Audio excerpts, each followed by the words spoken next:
السلام عليكم. لا تنسوا الإعجاب بالفيديو والاشتراك في القناة تشجيعا لنا لنستمر بنشر المزيد إن شاء الله.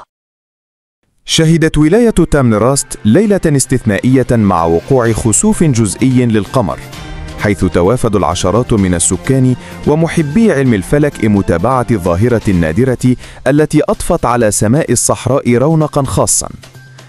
مع حلول المساء ارتفعت أنظار الجميع نحو السماء الصافية التي تشتهر بها المنطقة، ليتاجعوا مراحل الخسوف التي بدأت بدخول القمر تدريجيا في ظل الأرض، حتى غطت عتمته جزءا من سطحه المضيء في مشهد طبيعي أبهر الحاضرين.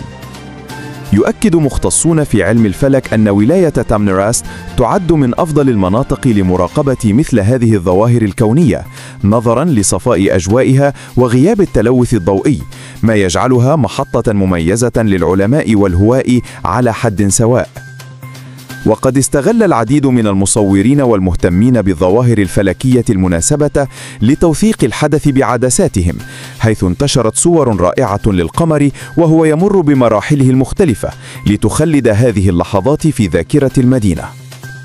ويعد خسوف القمر من الظواهر الطبيعية التي تذكر الإنسان بعظمة الكون وإبداع الخالق، كما يثير دائما اهتماما واسعا بين الناس، سواء من الناحية العلمية أو الجمالية.